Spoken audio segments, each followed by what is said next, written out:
Today's episode of Chopping Fables with Bobby and Colin is brought to you by Cubs fans everywhere. Letting you down since 1908, except for those 20 minutes that we did something and now they're back to their old ways. As you know, as you just heard, obviously, this is going to be something a little different, guys. I've been hinting at a change in the podcast.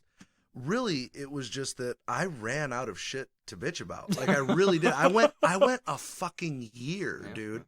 A year and like 14 episodes with an average of about 2 hours apiece. Yeah. Like, I literally bitched for 28 hours straight. And so, as you guys have probably noticed, like, the frequency of the episodes had been coming fewer and further between. I was having a lot of guests on here. Had Jonathan on here, had Matthew, had John talking about 90s wrestling. And I never wanted to sacrifice quality for quantity. I had always said I'm going to deliver just a decent product that people want to listen to, but I was never just going to put a podcast out just to put it out. And with some of the ideas that I was kicking around for things to do by myself, I really had started to consider doing quantity over quality. And I didn't like that idea at all. Yeah. So I have implored the help of a good friend of mine. He was on the podcast. Probably one of the, I mean, dude, I got fucking hammered for that podcast. There are people who still won't talk to me. Well, because we told the truth. Yeah, you had facts. Yeah. We had facts. You know, actually, just yesterday, somebody had alluded to that episode because I had posted something on Facebook saying, you know, what are some of the celebrities that you may call in to work for? Here's my list, blah, blah, blah, if they had ever died. Yeah. Which now I feel super fucking bad about making that. Should note that this podcast is being recorded on January 26th. Which, so Kobe Bryant died, 12 hours ago? Yeah, it was 10:30, not even 12, dude. 10:30 Pacific time, which would have been 2:30 our time. It was like 9 hours ago. Yeah. So first of all, man, fucking shouts out to Kobe Bryant, like my favorite athlete ever. Yeah, he was terrific on the court, and then off the court he had, as with any young celebrity, he had some run-ins, but I think he made the best of it, trying to be a family man. And let's talk about Denver. Let's talk about Colorado. Okay. So I find it really hard to believe that Kobe Bryant has to rape anybody. Here's a funny story. A guy once told me about the Brazilian justice system. It doesn't work the same as ours does. They don't have like juries. You just have a judge. Oh, interesting. And so there was a similar allegation made towards Cristiano Ronaldo. Oh, wow. And Cristiano Ronaldo's, basically, I mean, I'm not quoting exactly, but basically what happened was his defense was, Your Honor, my client is Cristiano Ronaldo. I rest my case. No woman can resist him. No, and then it was dismissed. And so I empathize with what you're saying. You find it unlikely that Kobe Bryant has to. And you know what? Especially, and I'm gonna get roasted for that because 2005-ish, 2006-ish. Is a lot different society than 2020. Yeah, that's a good point. Having that opinion in 2006 is moderately acceptable. Having it in 2020, you're going to get roasted. Where believe all women is a thing. Yeah. Here's the thing. Women are people. Yeah. And people lie. Yeah, and so now you're getting back to the other podcast that I was on where we talked about pay gap and equality. Yeah. And if women are equal to men and men are capable of lying, if A is equal to B and B is equal to C, then A is equal to C. Yes. And especially when that guy that you had most likely consensual sex with is Kobe Bryant, and you realize that he has a fuck ton to lose if he and props to him for not just paying her off. You know what I mean? Like, he came clean with it. Bought a giant fucking rock for his wife. Holy shit, that thing was huge. Yeah. You know? But Wasn't there a thing where like they tested her underwear and she had like 3 different sperm samples in the same? And there's don't know. Nothing wrong with that. Mm-hmm. But don't try and say some dude raped you just because he got a couple mil. Yeah. You know what I mean? On the off chance that he did it, absolutely terrible, deplorable. You can be a terrible, deplorable person and still be really, really talented in your field of study. Yeah. Here's the thing. There is an argument to be made that he is the GOAT. It's not a majority, but there definitely is a plurality of people that think he's the best to ever do it. I don't personally subscribe to that. That being said, I am sympathetic to the argument. I think it has merit. I watched a video that literally showed Jordan making a move, a shuffle step, turn around, fade away, and it was like 10 different moves. Mm-hmm. The fake layup, and then you come around the back of the backboard, and each scene started with Jordan and then morphed into Kobe doing the exact same thing. Literally, his elbow placement is exactly in the same place. His hand placement is exact. He kicked his leg out just like Jordan did on the fade. Like, skill for skill, they were such comparable players. I don't like to judge this whole GOAT argument by rings. Yeah. Because it's a team sport for a reason. And if you judged rings as a measurement of greatness, then Tom Einsohn from the 52 Celtics, who has 10 rings, would be considered better than Jordan. Well, and that's not the case. It's not. Robert Horry has like 8 or 9 rings. I think it's 7, but yes. He's not better than Charles Barkley, who had none. You know, I detest this rings equal 6 finals, 6 wins, 6 rings. Kobe had 5. Like, I hate that argument. So when you get more granular and you're comparing player to player, right? I think that what you're saying makes sense. So I guess there's 2 ways that you can kind of make that argument. There's the 30,000-foot approach, which is, okay, who has the most trophies? Right. And then the more granular you get, because right now, there's definitely an argument to say that LeBron is the greatest ever. Right. And who passed Kobe yesterday, the day before he died. His last tweet was congratulations to LeBron. He's like, I see you, King, or something like that. Like, keep the game moving forward, something to that effect. Ugh. So I think when you get more granular, then you have I think that one of LeBron's things that he's going for now is I think he realizes there's the rings argument against him, and so if he wants to be remembered as the greatest, one of the things that he's trying to do is just score more points than anyone else. Right. And it's like 5,000 points. He may be able to do it. Yeah. Especially if you add in the number of games that he'll play in the playoffs. Yeah. I mean, and he's 34.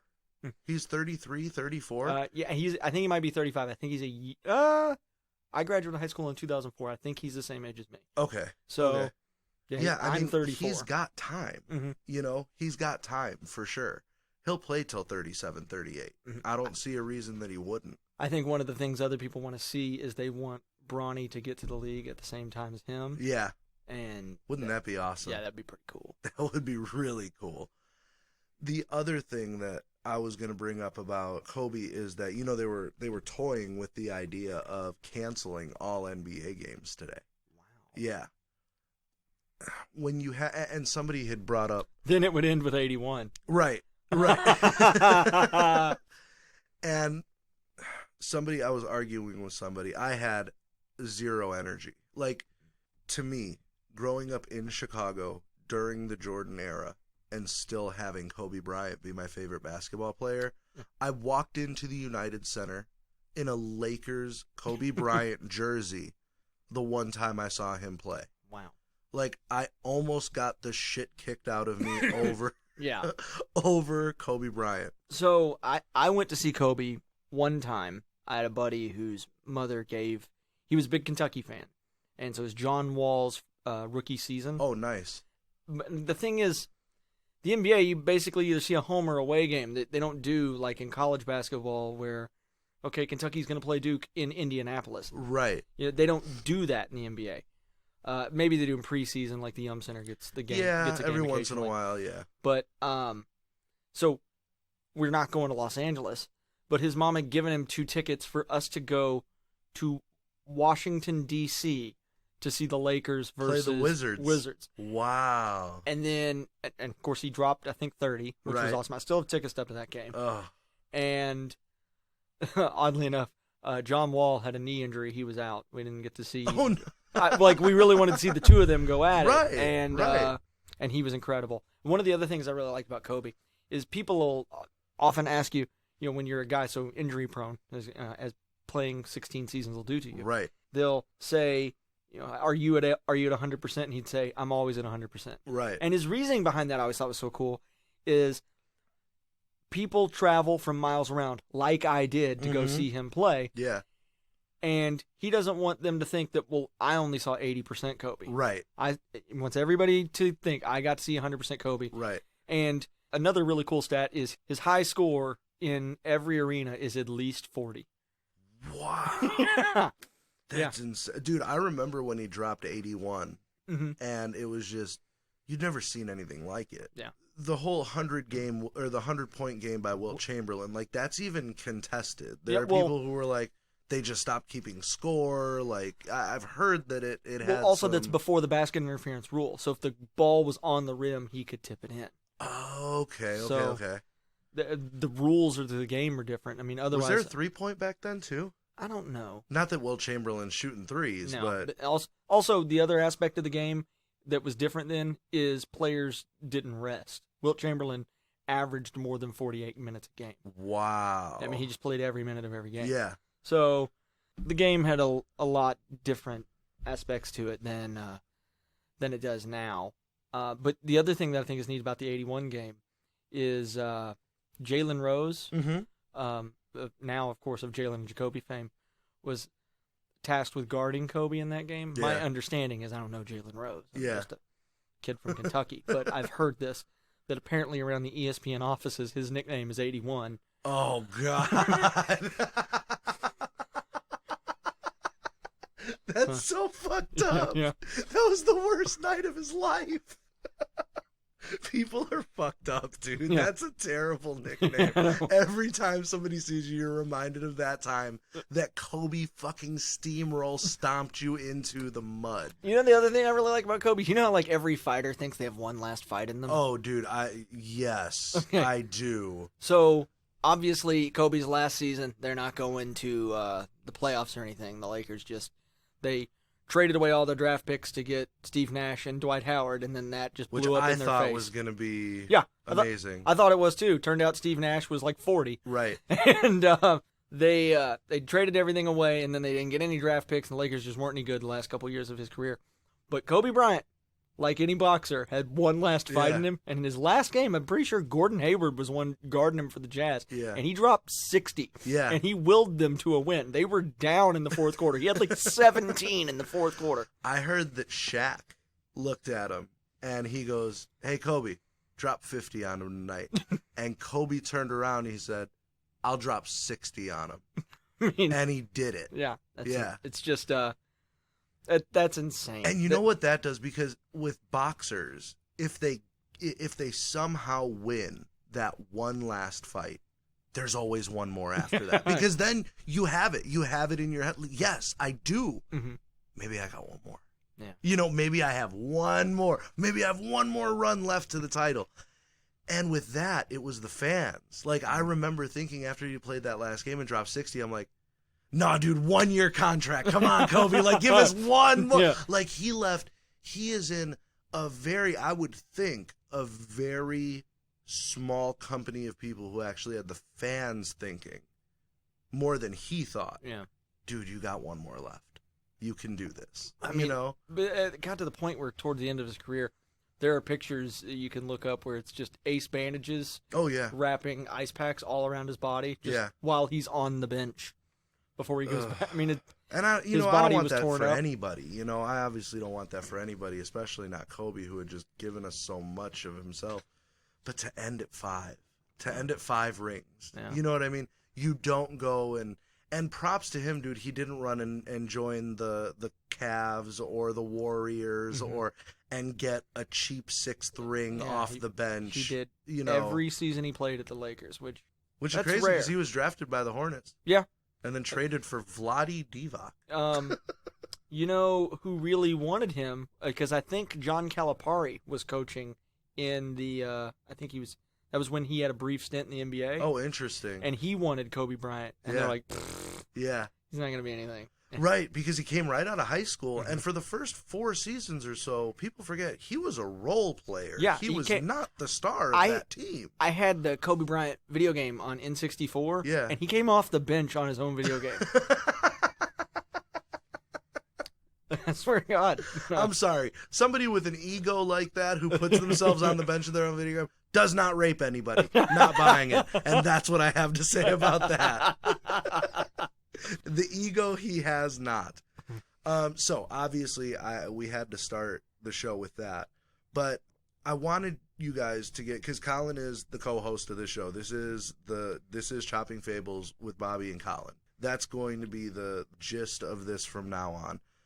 You were by far the most polarizing figure on any of the guests that I had. So yeah, this is the Bobby and Colin show. So I know they kind of got to know you based on the last podcast, but I wanted you to give a kind of an introduction to yourself. Do you have political leanings? What is it that you're into? Hobbies, interests, things like that, and what can people expect from your input into this show?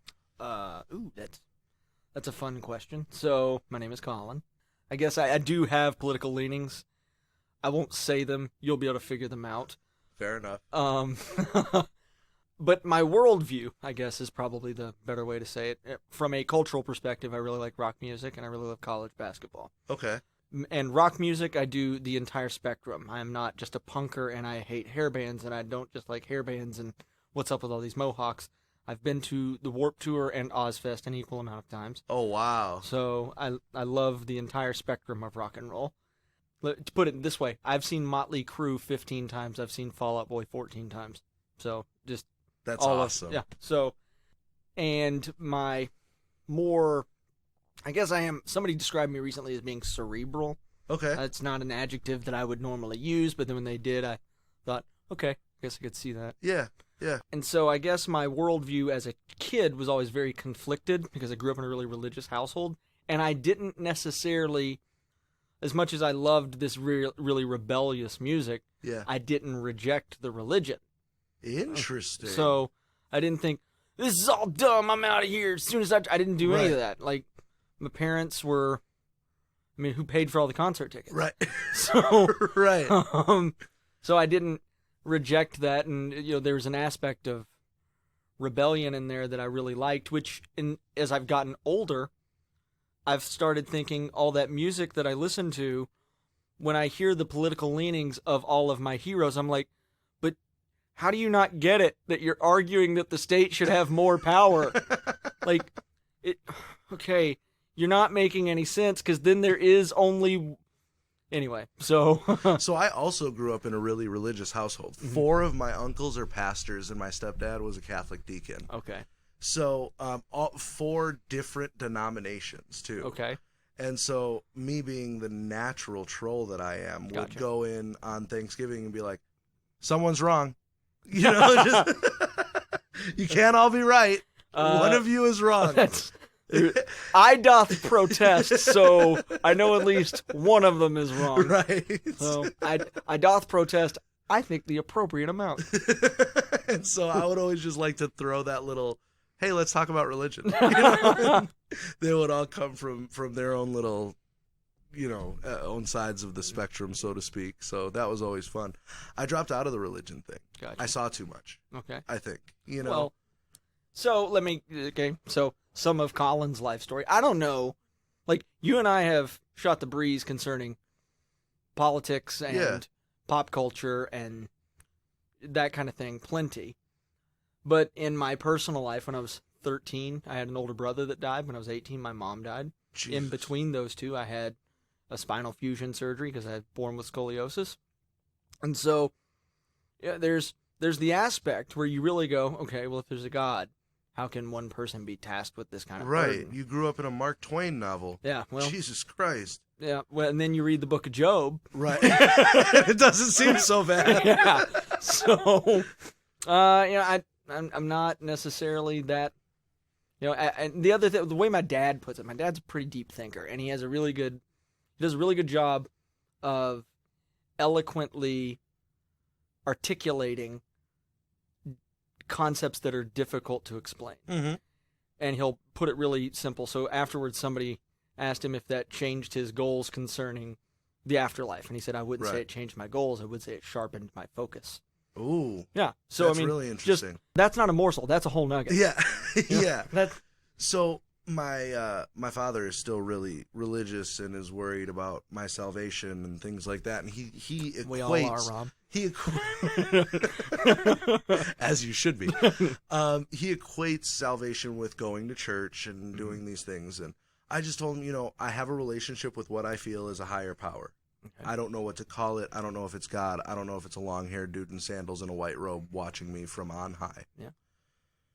And I explained to him, and I kind of came up with it on the fly, but I've stuck with it. Penguins don't think about thermodynamics. If there's a God, I have not the slightest, and I don't have such a big ego that I would think that I could even have the slightest bit of understanding behind him. So why even fucking think about it? Penguins don't think about thermodynamics. I don't think about the existence of a God. Well, I mean, if this God is in fact all-powerful and did in fact create the universe, as we know it and as we understand, like, the speed of light, it's 186,000 miles per second. Yeah. And that's the speed limit in the universe. You can't go faster than that. What I mean by all that is, what you're talking about is I'm sympathetic to it in that you're right. You'll never understand a being that can create all of that. Right. And the universe in itself, when you look at the cosmos, and even I attempted to read Carl Sagan's Cosmos. Shit like that makes you feel like such a monkey. Mm-hmm. You know what I mean? Because I'm sitting there and I'm literally reading paragraphs 3 and 4 times just so that I can start to understand it. And at some point it was just exhausting and I gave up. But if anything gives me even a faint bit of hope that there is a creator, it's that everything is so complex, it almost had to have intelligent design behind it. If it didn't, and it just all happened, that's almost as awe-striking to me as a creator would be. Like, wait a minute, all this shit just came together by itself out of, like, that to me is just as awe-inspiring as there being an intelligent design behind it. Yeah. Either way, I'm good with the explanation. I guess, either way, I'm satisfied. To me, it just makes more sense. I was watching a interview with a guy named David Berlansky, this mathematician. Okay. And because he challenges the teachings of Darwinian evolution, he is now written off as this Looney Tune. Mm-hmm. And a couple of things he said that I thought were pretty interesting. He said, number one, there are biologists that say that evolution is as consistent as gravity, but no physicist will say gravity is consistent as evolution. Okay, that's pretty clever. Yeah. And then one of the other things he said is, the real problem is we know that just based on how evolution is supposed to work, per however many 100 million years, only this many species could spontaneously be created. Okay. And there is apparently, I'm not a biologist, I don't know, but apparently there's this 20 to 50 million year period where just boom, all of these new species just suddenly come into existence. Yeah. And there's no explanation for it. And mathematically, that many species, they know it would take way, way longer. Interesting. So he said you can say that it didn't happen that way, or you can say the chances that it didn't happen that way are so infinitesimally small, whatever, it's basically the same thing. And both would be okay with me. If you told me that God made a goat, and then he made a donkey, and then he made a cow, and then he made a chicken, like, that's amazing to me. Mm-hmm. If you tell me that mathematically this should not have been possible, but somehow, because of all of these different exterior forces at work, it all happened. Mm-hmm. That's just as amazing to me. I mean, here's the other thing, though. So I'm kind of like, I grew up in a small town, and there were these 3 middle schools that they built. And they built them in different parts of the town, but they used the same blueprint on all 3 middle schools. Oh, interesting. And so, I mean, I guess you just pay an architect to design one, and then you build 3 of them. Right. It's money saving, I guess. But 20 years later, you go to them, and they're not the same school anymore. Based on the needs, based on the environment. They changed. Yeah, they added on additional classrooms on one of them. They changed the parking lot on another to accommodate the traffic. The library became the gym, and the gym became the AV room. Yeah, so they all started as the same thing, and then based on their environment, they then changed over time. Yeah. I have no problem with that. If you want to tell me that God created a horse, and over the course of millions of years, now we have Clydesdales, and we have Mustangs, and we have Thoroughbreds, and we have Appaloosas, and we have all of these different horses based on where they lived in the earth, fair. Yeah. What I don't think necessarily happened is then horses became donkeys. Here's why. It is possible for a zebra to successfully breed with a donkey. And depending on if it's the male or it's female or the parents, it is either called a zebadonk or a zonkey. It's weird. The most valuable tidbit here, though, is zebadonks and zonkies are sterile. Sterile. I've heard that. So, if you're going to make the argument that they change over time, and then these slow changes, and then they get to the point where they can't breed with one another anymore, right? Zebras and donkeys can't. They can, but if they do, they don't make something that can then make something else. Right. They're not creating a new thing that then reproduces, and now we have an evolution. Right. The example we can see of it, it doesn't work. Right. So that's where my skepticism comes in. Fair enough. But anyway, I'm sure that makes me an idiot. I think a lot of things on this podcast are going to make us idiots, but that's okay. Because, like I've said from the beginning, and this is literally, other than the name Chopping Fables, the one thing I'm bringing from the old podcast into the new podcast is that I don't give a fuck what you think. That's not entirely true. You also brought microphones. I did. Indeed. I don't know anything about producing a podcast. You brought that skill set. So give yourself some credit. So in producing this podcast and having the idea that I originally wanted a music studio in my basement, I did it so wrong that I realized that I was one piece of equipment away, another mixer, from having a really decent podcast studio too. Yeah. So, first of all, shouts to my wife, because I have no idea how she hasn't left me yet. Like, the fact that when I tell people that I have 2 studios in my basement, and they're surrounded by my 6 guitars, my 50 pops, and my 800 fucking vinyl records, they wonder how I haven't gone through 3 wives in this time. So, some alimony. I'm sorry? That's some alimony. Yeah, definitely. She will take half my pops. If I ever cheated on her, she'd take half of the fucking things. There you go. Yeah, she'd probably take the Professor Chaos just because she knows it would fucking gut me. But, a lot of people think that our government knows more about extraterrestrials. So this was actually how I was going to start the podcast before we found out that Kobe Bryant died. I was going to just be like, aliens, what do you think? But it's interesting that we had the religious, conversation first, because I've heard the conspiracy theory that we've made contact, but because of religious people, and, if God created us, did he create aliens too? Like that whole thing, that we haven't brought it up because of the religious right. Do you think there's life on other planets? Let's get into that. Well, we haven't discovered it. It would be weird if it wasn't. That being said, it's probably bacteria. I wouldn't be surprised if. So you're not buying the fact of like full societies, like little green men, blah blah blah. I don't know. Because bacteria and like single cell organisms is almost a given. Like it has to be. Yeah. the galaxies, the cosmos, the universe is so unbelievably large. Yeah. Unfathomably large. The guy in the wheelchair, Stephen Hawking. Yes. Said that mathematically there's an infinite number of possibilities because there's an almost infinite number of planets that would, that he said full societies are almost a mathematical given because of just sheer numbers of chances. Yeah. I I buy it. And then the other thing is, being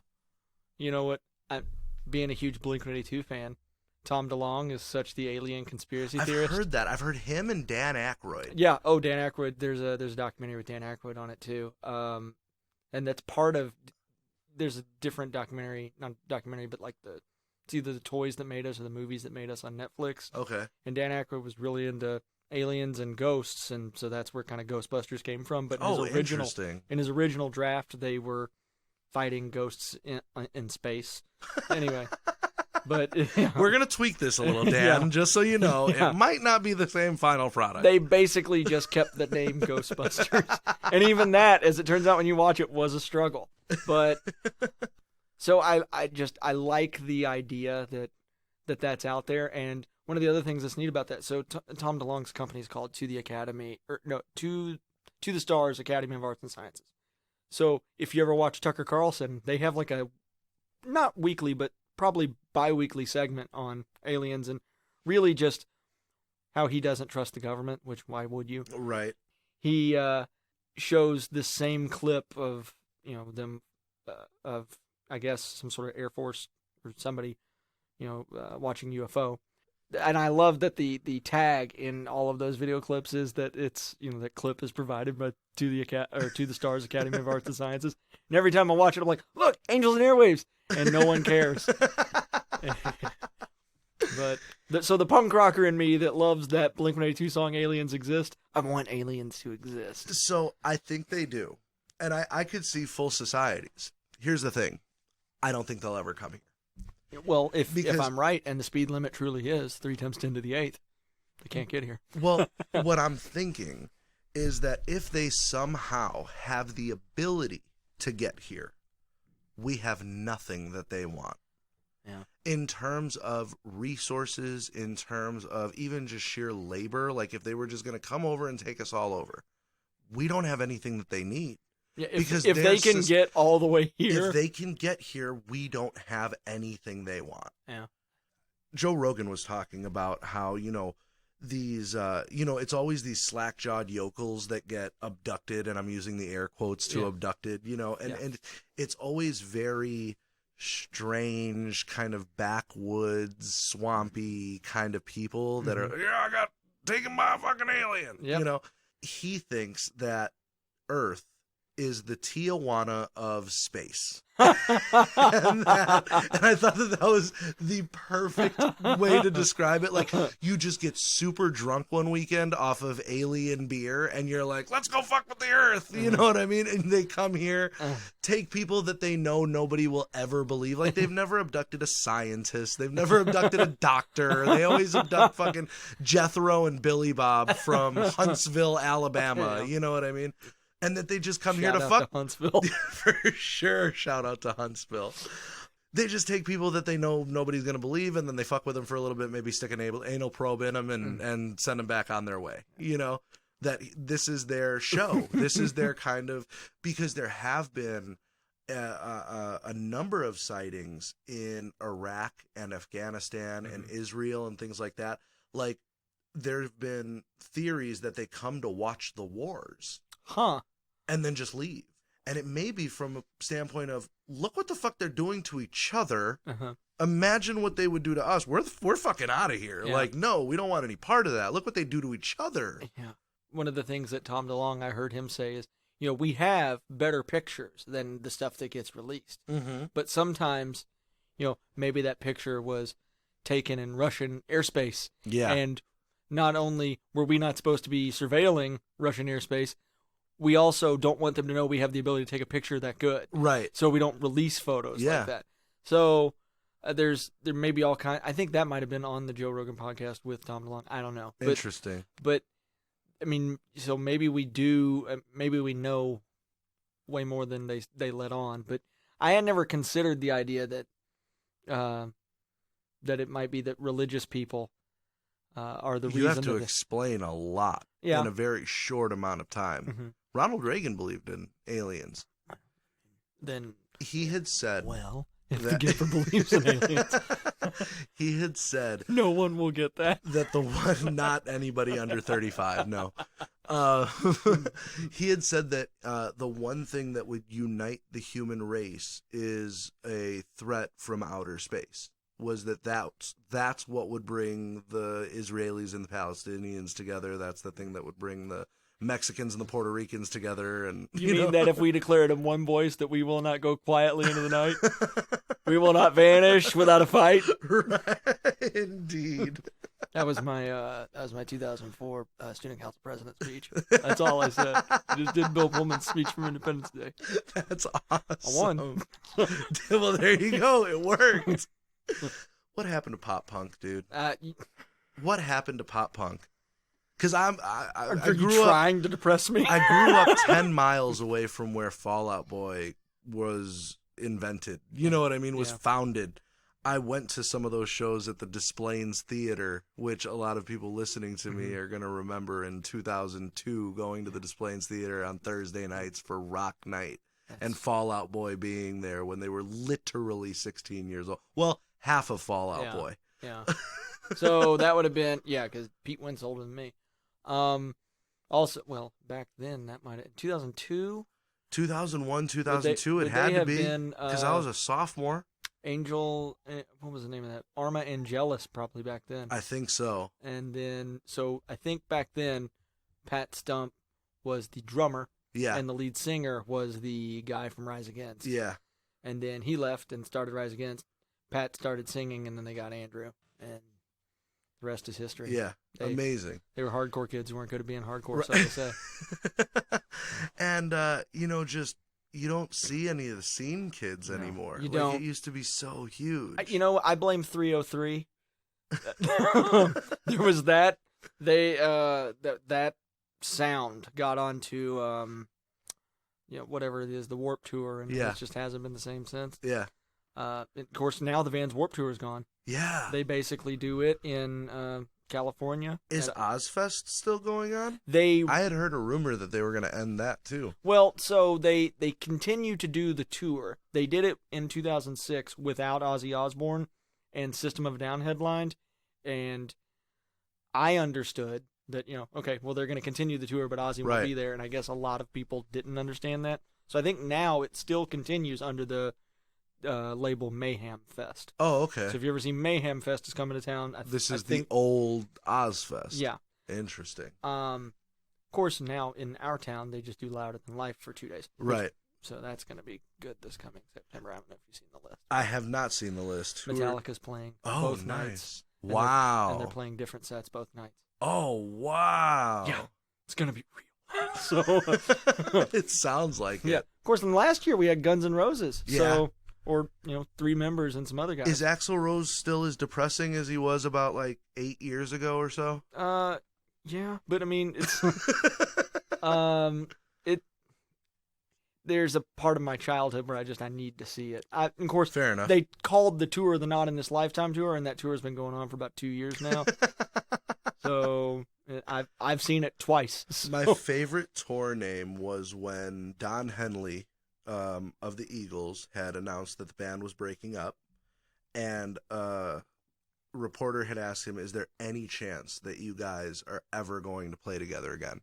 And he said, "Yeah, when hell freezes over, that's when we'll play together again." And so when they came back to do their reunion tour, it was called the Hell Freezes Over tour. It's actually a really good live album.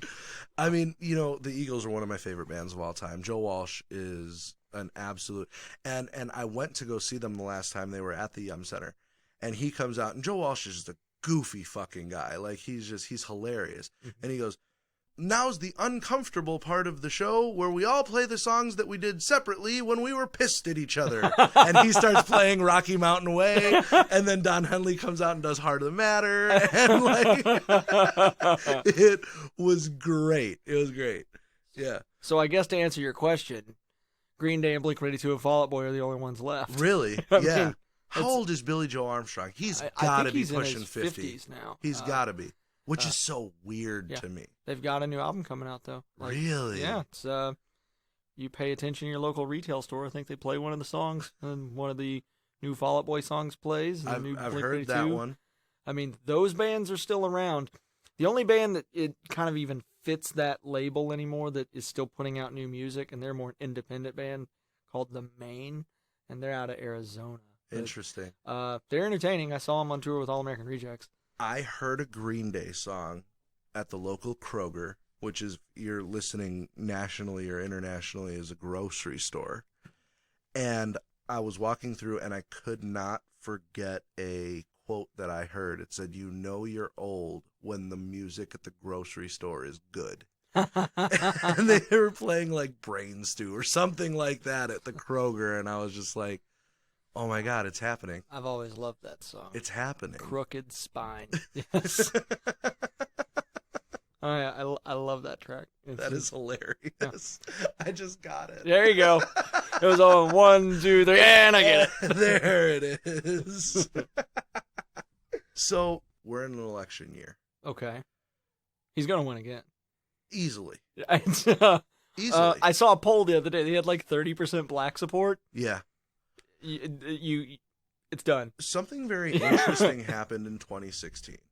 And it was that you could not voice your opinion for fear of retribution, for fear of being called a deplorable, for fear of being made fun of, and, you know, the pussy grabbing and the, you know, making fun of whoever he was supposedly making fun of and things like that.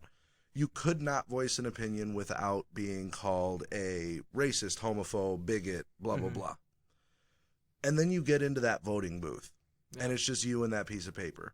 And nobody is shaming you or blaming you or, you know, coming at you. And that's a powerful fucking thing. And it should be that way. Absolutely. All the polls were wrong. Everyone. There was a counter on, I think it was like the New York Times. Well, nationally, they're accurate. Hillary did win the popular vote by about 3 million votes. Right. So, but man, it's just, I have Russian collusion theories. We can get into that later. What do you make of that? Well, here's the thing. Let's get into it now. Okay. Donald Trump is a thin-skinned guy. You know, very as happy as I am with lower taxes and, you know, the bonus. You know, I work for one of the many companies where after they gave a tax cut, my company said, "Oh, cool. Here's a bonus. Right. We have all this extra money lying around." Right. So I was happy with that. Here's the thing about the Russian collusion thing. Is my understanding is the Russian collusion bot that had like the most followers on Facebook. It had like 100,000 followers. I also think it's very upsetting that we live in a society where people think that people only watch the news that says the thing they want it to say. We live in a world of confirmation bias. Okay, so people seek out information that validates their existing opinion.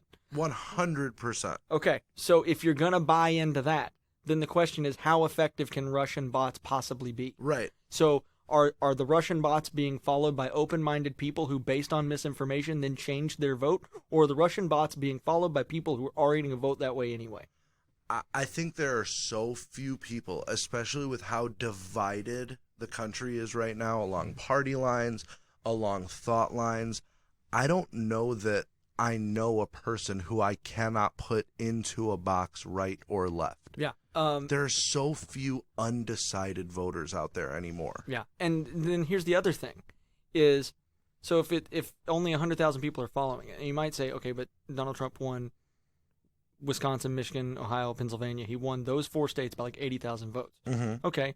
Well, if only there were a way to tell if all of these 100,000 people lived in those 4 states. If they all live in California, they had no effect on the election. Right. Hillary Clinton won California 2-1. Right. If they all live in Alabama, if they all live in Alabama, he's winning Alabama anyway. Yeah. So it's only, in my opinion, it only makes sense that this Russian collusion narrative, that the actual, I'm not saying that Russians didn't attempt to interfere with our elections. I'm saying I don't buy that the attempt is an effective attempt. No, I don't think so either. So if I'm understanding it correctly, it was Russian misinformation through ads on Facebook, and those ads are followed by, across several accounts, probably a couple 100,000 people. Right. But if you're going to buy into the idea that we have a problem with confirmation bias, and you're going to buy into the idea that, and you have to remember that we have an electoral college, then that information would have to hit a particular subset of people. That particular subset of people, you would then have to convince me, are open-minded enough to have their mind changed based on misinformation. Right. And I just don't buy it. I don't either. And I think that in a world where you are labeled one way or another, and I'm not crazy about the whole the snowflake thing and I think when you're not allowed to express your opinion anymore, we're so far veering from anything that resembles even a real democracy. Mm-hmm. You have to be able to express yourself. You have to be able to say what you feel without fear of any type of retribution or, I'd heard of people who were made so uncomfortable at their jobs because they were Trump supporters that they were basically forced to quit. Yeah. Like, this should never happen in a free society. No, and then the other thing is, if you're going to live in a society that reveres free speech, you have to live at risk of being offended. Right. And so the thing that I think is finally fixing it is Dave Chappelle and Ricky Gervais. Yeah, I would agree with that. That most recent special that Chappelle did, where everybody who watched it, who realized, oh, I'm the butt of this joke, they're basically going, it's not very funny. Right. And then when you look at the critic reviews versus the Rotten Tomatoes score of audience reviews, yeah, they're like completely transposed. It's like a 9% versus a 91%. Yeah. And then what Ricky Gervais just did at the Golden Globes. I loved it. I loved it. I don't care. It was the most beautiful stand-up I've ever seen. I don't care that she's your friend. I don't care. Yeah. When he was talking about Felicity Huffman making license plates, I don't care. Yeah. Not coming back. He's right, though. A room full of people that covered for Harvey Weinstein, and they're trying to act like moral betters. Get on my face. Right. I'm not trying to hear it. And that's the thing, is these people wonder, how did we get Trump? That's how you got Trump. Right. So, is because you act like the right is so morally benighted. When you call people deplorables, how do you think they're going to vote? Assuming that you could change somebody's mind, mm-hmm. and even entertaining the thought of electing this candidate makes you a deplorable. How do you think people are going to vote when you talk to them like that? Yeah. I almost wish our votes had a volume. Yeah. Because Trump voters wouldn't just vote, they'd vote at an 11. Oh, yeah. No, absolutely. And they are all fucking in on this guy. And he's not my favorite president. No. I do feel like you should respect the office. And I really feel like I heard a lot more of that to Republicans when Obama was in office. You still have to respect the office. Mm-hmm. You still have to respect the position. Yeah. And that's just not happening anymore. No. And they hate him so much. But there's not anybody in that brigade of losers that's going to beat him. No, and also it's when you get on the stage and you basically just promise a bunch of free stuff. Right. That's kind of like buying votes. Yeah. Yeah. Yeah. No, and it you know what bothers me the most, especially having the background that I do, having the friends that I do, when courting the black vote just becomes, I'm just going to promise you a bunch of free shit, because the more dependent I can make you on the government, the more you're going to vote yourself a raise, and the longer my Democratic Party is going to have you on the ballot. Yeah. I can't stand, it's so unbelievably patronizing. Yeah, and it's funny that when you talk about it like that, Kanye West is one of the best things that's ever happened to the Republican Party. There's an interesting thing about Kanye, and people have asked me to explain it to them. How can you justify him coming out for Trump, when I don't believe that these are necessarily even Kanye's real feelings? Here's what I'm thinking. In 2003-ish, Kanye came out with The College Dropout. Mm-hmm. At the same time, 2 years earlier, 50 Cent had come out with his album Get Rich or Die Trying. everybody was rapping about selling 1 million drugs, killing 1 million people, and selling drugs to your dead body. Like, that was the state of rap music. Everybody was trying to out hard everybody else. Kanye came in wearing backpacks and pink polos because that shit wasn't cool. And within 6 months, all of a sudden, all these kids in the hood were wearing backpacks and pink polos. He made that cool. So then what does he go to? He starts a clothing brand. It has, sweaters with holes in it, ripped up jeans. He had a grunge style from 1992. That shit was never cool in the hood. You can never go to the hoods of Chicago or Los Angeles or New York and see people wearing holy fucking flannels. We were still on the pink polos and shit, So then what happens? He introduces this Yeezy brand, and all of a sudden everybody's wearing his clothing, everybody's wearing his shoes. It's the biggest fucking thing. He made grunge cool in hip hop. All of a sudden these kids are rapping in ripped jeans and fucking all kinds of crazy shit. So what is the most uncool thing to the black community? Trump. Yeah. This is what I'm going to make cool next. I'm going to start wearing MAGA hats and a bunch. And at that point, you saw the black community say, wait a minute. We've seen this before. You know what I mean? Like, that's where they drew the fucking line. They said, no, we're not following you now. We did the pink polos. We did the ripped jeans. We did the ridiculous looking sneakers. Like, we're not doing this, Kanye. And he found the limit of his cool, because he's been all but ostracized by the black community now, Yeah. But, I mean, he, that Jesus is King album hardly got any promotion. It's still... And it was huge. Yeah. From an urban standpoint, we'll take the music. We're leaving that shit. Like, that's the thought of that community. Well, and then as polls go, that's probably validated. But what I'm saying is, remember I was saying a minute ago, I read that Trump had like 30% black support. Mitt Romney had like 8. Oh yeah. So, and Mitt Romney got close to knocking off Obama. Yeah. So if Donald Trump can pull 30% black support, this election's over before it happens. Oh no, absolutely. And here's the thing that I think is making it over now, is that the Democrats are eating themselves from the inside out, quite literally, because Biden voters will not get behind Bernie if he is the candidate. Bernie voters will not get behind Elizabeth Warren if she's the candidate, and Elizabeth Warren voters won't get behind Biden if he's the candidate. You will have enough people stay home because they are so segmented, so compartmentalized, that you'll have enough people stay home that I see Trump sliding into a really easy re-election. And I think he may actually, because the thing is, people hate him so much on the coasts and in these blue states. Right. They will crawl over broken glass to vote for the Democratic drag candidate. their nuts over broken glass. So I think he might actually lose the popular vote by more this time than he did last time, and still win the electoral college. I see him winning by a pretty easy margin. Because the people who are Trump voters are still just as... Well, why would they be upset? Right. Who pulled the lever and then said, you know what, I regret that decision? Right.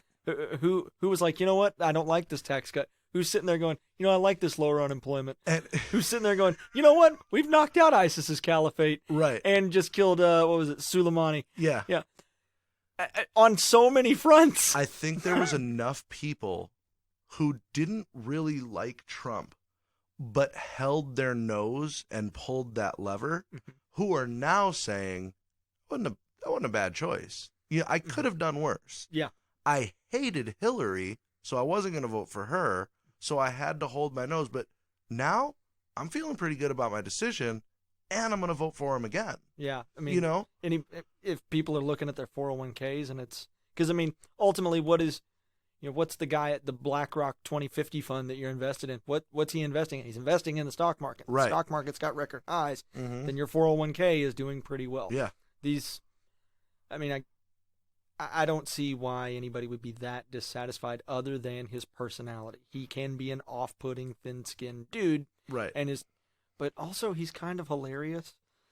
Dude, when he said to Hillary Clinton to her fucking face, well, it's good. It's a good thing that somebody like somebody with the temperament of Donald Trump isn't in charge of the laws of this country. And he, without missing a beat, goes, yeah, because you'd be in jail. That was so great. And then at the correspondence dinner, after he was president, he goes, I ran into Hillary in the hallway.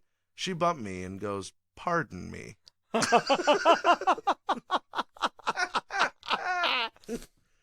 I think some of his off-the-cuff statements are really good, though. The other day he was responding to this whole impeachment process that's going on. And Jerry Nadler had referred to him as a dictator or whatever. And he said, look, Jerry Nadler's a sleazebag. Everybody knows that.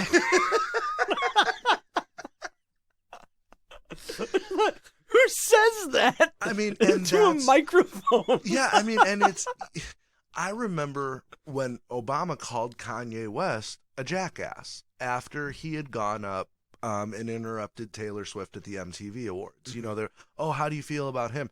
And I don't know that Obama knew that it was live. And he goes, he's a jackass. And then you see this immediate look of horror on his face. And he was like, hey, come on, guys. Let's cut the president a break. Those were his exact words, you know?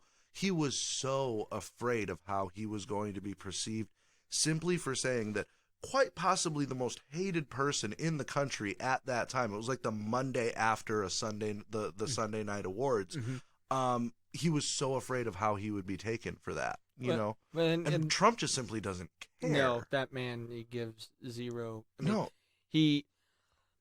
That's nice, and it's not. The nice thing about it is you never wonder what he's thinking. Just right. Look at his Twitter feed, and he'll tell you. Mm-hmm. So I like that. But Barack Obama was a once-in-generation politician. Mm-hmm. I mean, he was an amazing politician. People view it as being they view it almost being racist if you talk about how good of a speaker he was. But he's literally the best orator that has been a president in my lifetime. I would agree. I don't think that's a slight at all. No. He was literally a great orator. And he could make his case for whatever his policy position was. You know, I personally find it unconvincing, but he also had this ability to unite people. Like when you look at the current Democratic Party and how fractious it is, like you were talking about just a minute ago. Right. That just was not the case under Obama. No, everybody loved the guy. Yeah, and so what if he said jump, they all said how high. And especially because I was in Chicago in 2008 and 2012, and both times it was just, you're voting for Obama. And there was no other question. You know, there was just not a single question. Yeah. You would have been run out of that fucking city, period. Yeah. Why don't we see kids riding bikes anymore? So, in a deeper part of a question, yeah. right? Because I was thinking about this earlier, and I wanted to bring it up, and we're past the hour point now. So, when we were kids, I would wake up at 8:30 on a summer, and I would jump on my bike and be out of the house at 9, and I wouldn't come home until 6. I was literally all around that city on my bike, and you don't. A lot of That's people... just a different kind of dangerous, for the record. If I know anything about Chicago, that just sounds... I mean, you don't know what you know. You know what I mean? It was the city. Yeah. Lunch might have been you turning on somebody's hose, grabbing a drink of water, turning it off, and throwing it back. You know what I mean? Yeah. A lot of people will say, "Oh, it's the child abductions. It's sex trafficking. No, it's it's this probably and that." the iPad. You really think so? I mean, it very well could be. I mean, it's more fun than anything else. I feel like we had video games, and we that's still a good point. everybody was Sega outside. Channel. Right? Exactly. I hadn't thought about. I mean, it could be. I don't know. I don't feel like abductions is a thing that happens more frequently. I don't know the statistics. I'd have to look it up. It probably happens less frequently as most crime goes down, but it happens significantly less frequently in today's world than it did in the 90s. Yeah, I mean, if you think about it, then it was untraceable. Something like 90% of all kidnappings, like in 1990 and in 2018 or 17, or the last time this survey was referencing, something like 90% of it was a familial kidnapping, meaning my wife is leaving me and she's taking the kids. They're considering that a kidnapping. Okay. Of actual, like, kidnappings, I'm going to grab this kid, I'm going to throw him in a white van, and I'm going to drive away. There was about 300 of those in, like, 2017. That doesn't seem That's like less than one a day. Right, like, that doesn't... In a society of 330 million people? Right, exactly. The odds are literally 1 in 330 million, you know, that this is going to happen to you. So, I don't buy the whole, like, we're living in such a dangerous world comparatively. I think we lived in a blissful ignorance before. Like, shit like that still happened. We just didn't hear about it. Yeah. And now with this instantaneous, like, Amber Alerts and Facebook posts and child is missing. Oh, no, child just ran away to their friend's house for 2 days, you know? On top of that, the child is locatable for if you buy a particular device. Right. Exactly. You got me. I mean, what do you think it is? I think it's this doom and gloom idea of somebody's going to take my kid. That's completely unfounded. Yeah, I mean, that probably is what it is. So you're blaming the 24-hour news cycle because they have nothing else to report. I'm blaming the 24-hour news cycle. I'm blaming overprotective parents. Okay. That, we all have this. So I've talked about it on the show before. I work for a cellular company, and I cannot tell you how many times somebody has come into my store and said either something to the effect of, I'm being stalked, my phone is hacked, somebody's watching me, somebody's gotten into my phone, and almost every time I will look directly in their face and I will say, you are not nearly that important. Somebody got a hold of your Gmail password. That's what's going on. We just have to change your password. Yeah. Like, you're not being... I had a woman come in, and I've talked about this on the show, about the Trump virus. Her phone had the Trump virus, and the Russians were listening to her. Yeah. So I took her phone off of global mode, and I said, now nobody around the globe can listen to your conversation. Wow. So that, for record, that is incorrect. That just means her phone wouldn't work outside of the United States. Something tells me she wasn't a world traveler. Something tells me she spends a lot of time in Southern Indiana. I hope 3 days later she's, I've got a trip to Ireland. I just need to make sure that this is going to work. Yeah, so what you're going to do is when I go into LTE CDMA, see that? Go to global. No, then the Trump people will be back. But I think it's a heightened sense of self-worth. Yeah, it is a heightened sense of self-worth and a heightened sense of, you know what it might be? It's just everything is hysteria. Climate change, that's hysterical. Right. We got to do something about it now. We only got 11 years left or whatever it is. Wait a minute. 11 years, we only had 11 years left before there weren't going to be any polar bears and the penguins were going to fall out of the sky. And look, I'm not saying it's not happening. I had a discussion about this with your buddy the other day. I'm saying that, look, I mean, if scientists say it's real, then it's real. Okay, I'm not a scientist. What I'm saying is previous predictions as to what the future will look like have consistently been awful. Yes. So I don't trust the current predictions. So this was with Jesse. Okay. I'll give his name a beep. Okay. He'll know who he is. And I was saying that the state of climate change predictions are not unlike the hysteria surrounding, like, the reefer madness, where if you smoked a joint, all of a sudden you were going to become some murderous, monstrous killer that was going to do terrible, awful things, Yeah. And then it turned out that a bunch of kids smoked weed, and that didn't happen. Yeah. And so then all of a sudden their claims were hurt by reality. They're legitimate claims that it's probably not a good thing to smoke weed. It definitely will hurt your brain chemistry and things like that. Were weakened by the fact that they overstated their claim. Yeah. So when I hear things like, oh my God, by 2020, in 2000, when the Inconvenient Truth came out and blah, blah, blah, and Al Gore all of a sudden is some kind of climate expert. And in 2020, the polar ice caps will melt, and there won't be any polar bears, and they're blah, blah, blah. All you had to say was, guys, this is kind of serious. Probably not going to happen in our lifetimes, but is definitely getting worse. Like, we got to do something. I would have listened to that, and I would have said, yeah, we probably got to do something, you know?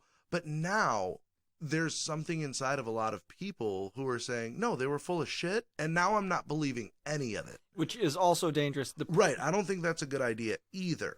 And the other thing that makes everybody skeptical is all of their solutions involve complete overtaking of the American and global economy. Right. And no, you can't have it. I like my free enterprise. I like that the number of people who live on $1.90 a day halves like every 5 years. Right. That means it's literally going down to like 100,000 people a day. Yeah. So absolute global poverty, if the trends stay the same, and here I am saying climate change predictions are all bullcrap, and then if that trend does stay the same, they say that the number of people who live on absolute like $1.90 a day, that will be gone by 2030. Huh. So who knows if that will actually happen? That's right. the current trajectory that we seem to be on.